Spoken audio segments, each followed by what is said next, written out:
నమస్తే అండి. కేఎస్బిఎస్ క్రియేషన్స్కి స్వాగతం. ఈరోజు నేను చూపించబోయే రెసిపీ వచ్చేసి ఒక స్వీట్ రెసిపీ అండి.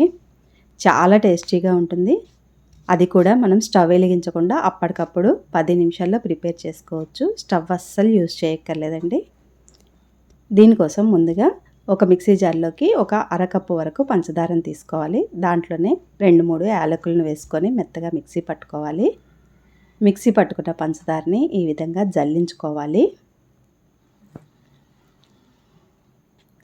ఇలా జల్లించుకోగా వచ్చిన యాలకుల పొడి ఉంటుంది కదండి, అది వేస్ట్గా పడేయకుండా పంచదారలో వేసుకోవచ్చు. ఇప్పుడు ఇదే మిక్సీ జార్లోకి 1.5 కప్పు వరకు పుట్నాల పప్పును వేసుకోవాలి. కొన్ని జీడిపప్పుల్ని, బాదం పప్పుల్ని కూడా వేసుకోవాలి. ఇవన్నీ కూడా మూత పెట్టి మెత్తగా మిక్సీ పట్టుకోవాలి. ఇది పక్కన పెట్టుకొని ఇప్పుడు ఫ్రెష్ మీగడ ఉంటుంది కదండి, అది ఒక 1/4 కప్పు వరకు తీసుకోవాలి. ఇది ఇంట్లోదే అండి, పాల మీద మీగడని తీసి వేస్తున్నాను. ఇది ఒక 1/4 కప్పు వేసుకొని ఈ పంచదారలో మొత్తం కలిసేలాగా ఒకసారి కలుపుకోవాలి. ఇలా కలుపుతూ ఉంటే ఇది ఒక పేస్ట్ లాగా తయారవుతుంది. ఈ విధంగా కలుపుకున్న తర్వాత ఇప్పుడు మనం పుట్నాల పొడిని చేసి పెట్టుకున్నాం కదా, ఆ పొడిని కూడా ఇందులో వేసి జల్లించుకోవాలి.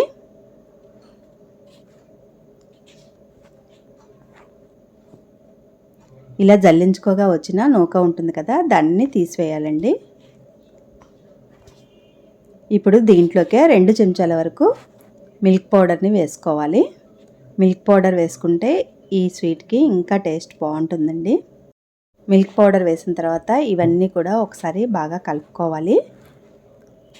ఇప్పుడు చెంచాను తీసేద్దాము. తీసేసి చేత్తోనే కలుపుకోవాలి. చక్కగా కలుస్తుంది చేత్తో కలుపుకుంటే. ఇంకా ఏమీ వేయాల్సిన అవసరం లేదండి, ఇందులో ఇంతవరకు సరిపోతాయి. అన్నీ ఇంట్లో ఉండేవే. ఇలా ఒకసారి కలుపుకున్న తర్వాత దీంట్లో ఒక 2 చెంచాల వరకు నెయ్యిని వేసుకోవాలి. ఏ స్వీట్కైనా నెయ్యి ఉంటే చాలా టేస్టీగా ఉంటుంది కదండి. ఒక 2 చెంచాల నెయ్యి వేసుకున్న తర్వాత ఈ విధంగా కలుపుకోవాలి. ఇది కొంచెం గట్టిగానే కలుపుకోవాలి, మరీ లూజ్గా కలుపుకోవద్దు. మనం తీసుకున్న ఇంగ్రీడియంట్స్ అన్నీ కరెక్ట్గా ఉంటే మాత్రం ఈ కన్సిస్టెన్సీ వస్తుంది. ఇలా కలుపుకున్న తర్వాత నేను ఇక్కడ ఆల్రెడీ ఒక గిన్నెను ఇలా డెకరేట్ చేసుకున్నాను. కలుపుకున్న మిశ్రమాన్ని అంతా కూడా ఇందులో పెట్టేసుకోవాలి. పెట్టుకొని చక్కగా సెట్ చేసుకోవాలి. ఈ విధంగా చెంచాతో గట్టిగా ప్రెస్ చేస్తూ చక్కగా సెట్ చేసుకున్న తర్వాత దీన్ని ఇలా 10 నిమిషాలు వదిలేయాలండి. ఫ్రిడ్జ్లో మాత్రం పెట్టద్దు. మామూలుగానే బయటే 10 నిమిషాలు ఇలా వదిలేయాలి. 10 నిమిషాల తర్వాత ఇలా చాకుతో ఒకసారి ముక్కలుగా కట్ చేసుకోవాలి. మనకు నచ్చిన సైజులో చాకుతో ఇలా ముక్కలుగా కట్ చేసుకున్న తర్వాత దీన్ని ఒక ప్లేట్ మీదకి తిరగేసుకోవాలి. ఒకసారి ట్యాప్ చేసామంటే ఈ ముక్కలన్నీ కూడా ప్లేట్లో పడిపోతాయి. చూసారు కదా ఎంత బాగా వచ్చాయో. చాలా బాగా వచ్చాయండి. టేస్ట్ కూడా అంతే బాగుంటుంది.